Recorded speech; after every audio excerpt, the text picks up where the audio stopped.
Hey, this is Mike from Muscle for Life, and I'm often asked about books. People ask me for book recommendations on various topics. They ask me what book I am currently reading and what books I have recently read and what my favorite books are and so forth. And as an avid reader, I am always happy to oblige and get some book recommendations in return as well. I also just like to encourage people to read as much as possible because I think that knowledge benefits you much like compound interest benefits your bank account, in that the more you learn, the more you know, and the more you know, the more you can do, and the more you can do, the more opportunities you have to succeed. And on the flip side, I also believe that there is little hope for people who aren't perpetual learners. I know that might sound a little bit pessimistic or cynical to you, but let's face it, life is overwhelmingly complex and chaotic. And if we look around, we can find plenty of evidence that it simply suffocates and devours the lazy and ignorant. So if you are a bookworm and you're on the lookout for good reads, or if you'd like to just get into the habit of reading more, then this book club is for you. The idea is very simple. Every week, I'm going to share a book that I've particularly liked, and I'm going to tell you why I liked it and give you several of my key takeaways from it. I'm also going to keep these episodes short and sweet so you can quickly decide whether or not a book is likely to be up your alley or not. This episode is brought to you by me. Seriously though, I'm not big on promoting stuff that I don't personally use and believe in, so instead I'm going to just quickly tell you about something of mine. Specifically, my newest book, The Little Black Book of Workout Motivation. Now, this book was fun to write because it really is my personal and 100% practical and hands-on blueprint for transformation, both inside and outside of the gym.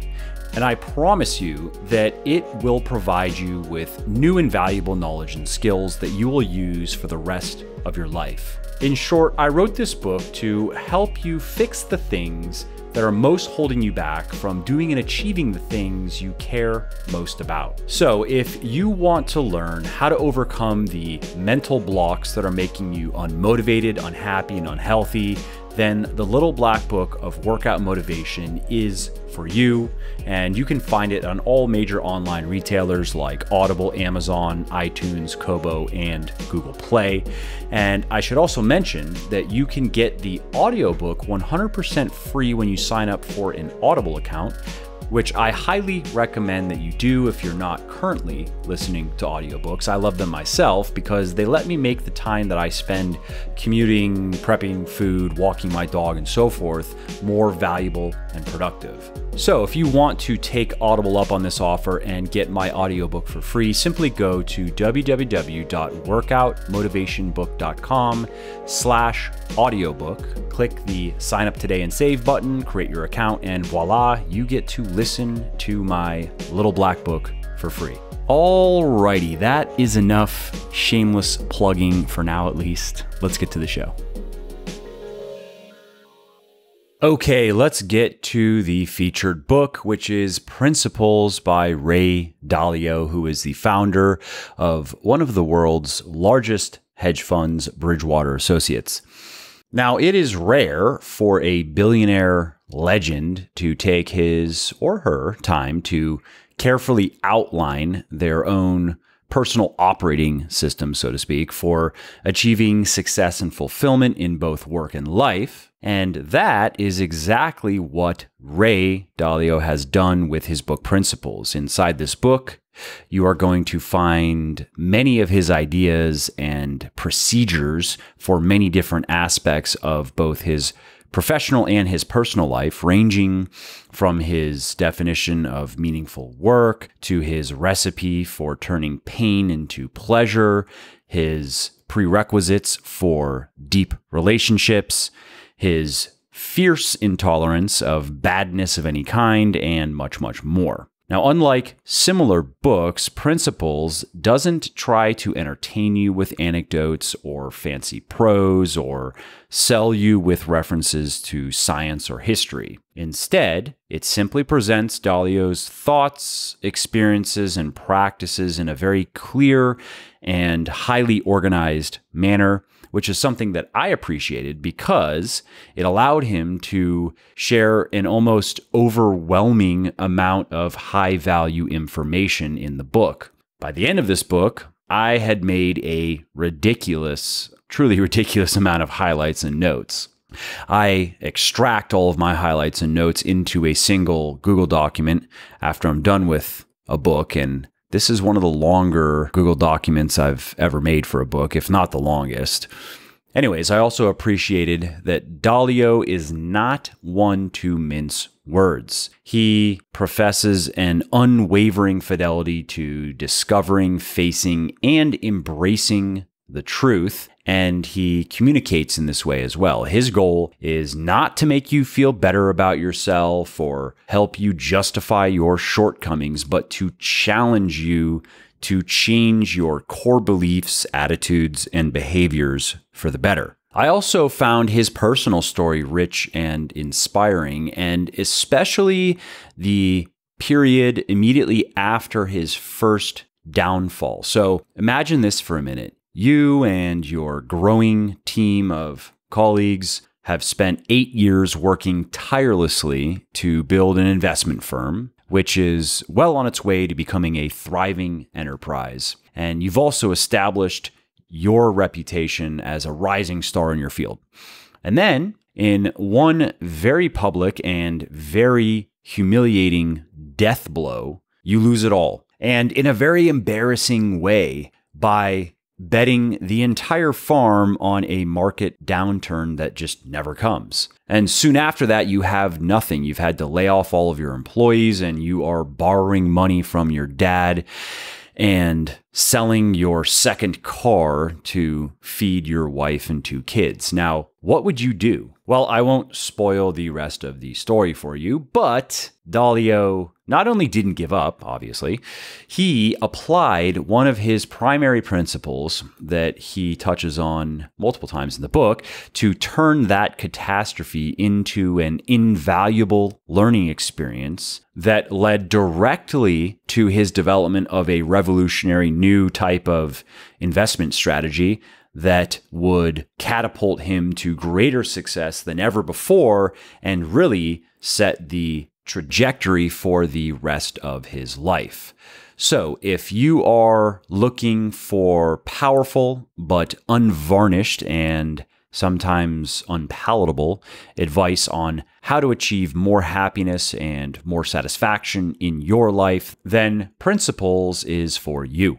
So let's get to my 5 key takeaways from this book. The first is this, quote, "Reality is optimizing for the whole, not for you. Contribute to the whole and you will likely be rewarded." Now, my note here is, for me, this is a simple reminder that all the various marketplaces that we participate in life, whether intellectual, commercial, or interpersonal, operate according to some form of natural selection that strives to retain and pass along positive and desirable qualities and squash negative and undesirable ones. Not to satisfy, validate, or improve any of us individually. In other words, reality could care less about our intentions, our efforts, our struggles, and only cares about the quality of our results. And so whenever I am faced with a failure of any kind in my life, I choose not to blame others or bemoan my circumstances,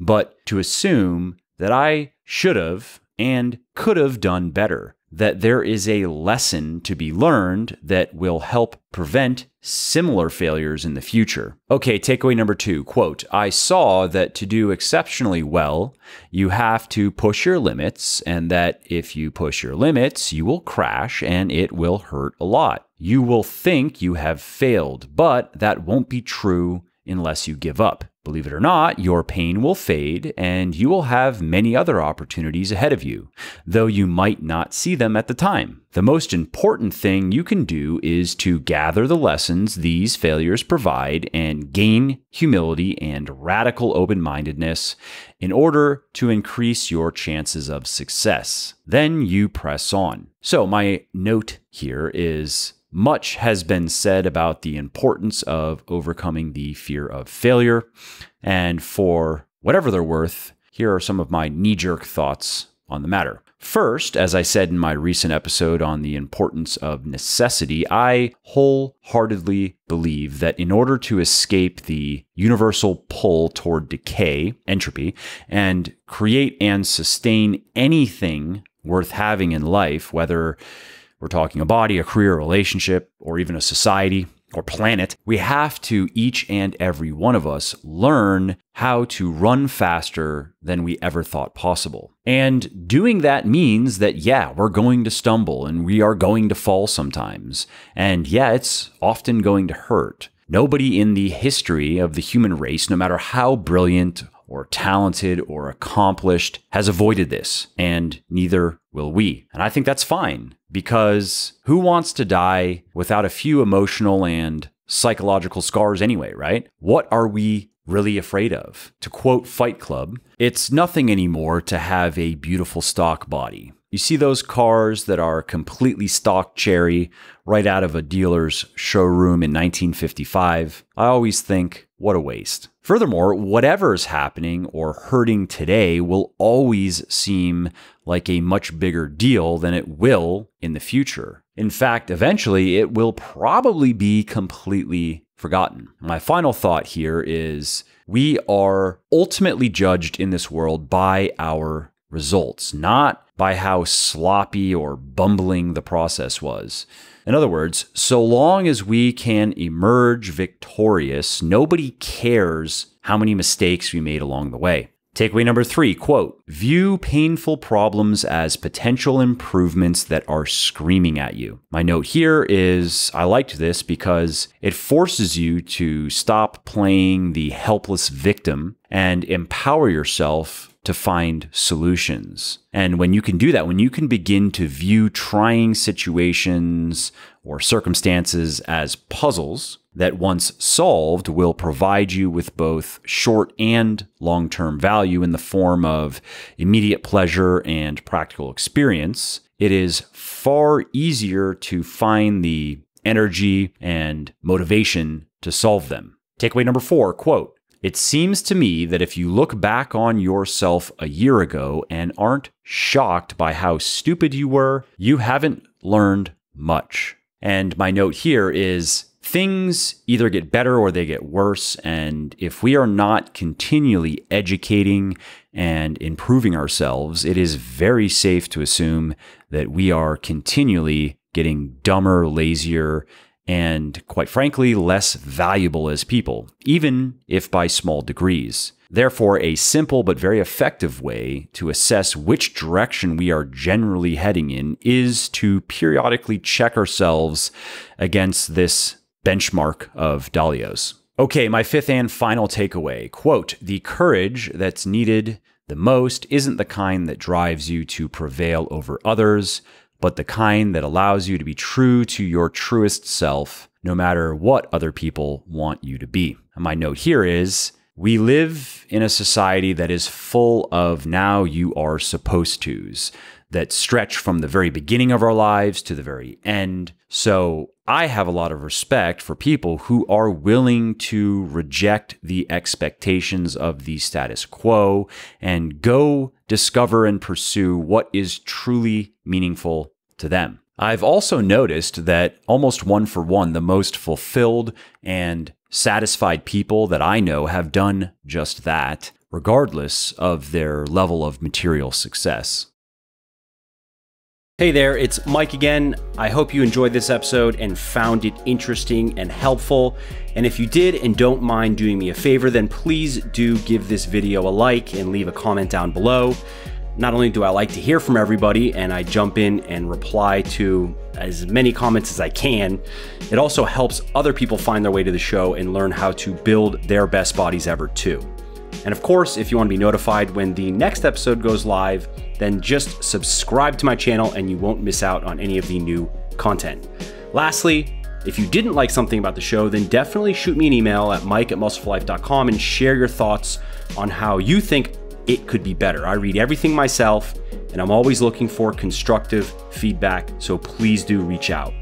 Thanks again for listening to the episode, and I hope to hear from you soon. Oh, and if you liked this episode, then you are going to love my newest book, The Little Black Book of Workout Motivation. You should definitely check it out because this book is my personal and 100% practical and hands-on blueprint for transformation, both inside and outside of the gym. I promise that this book will provide you with new and valuable knowledge and skills that you will use for the rest of your life.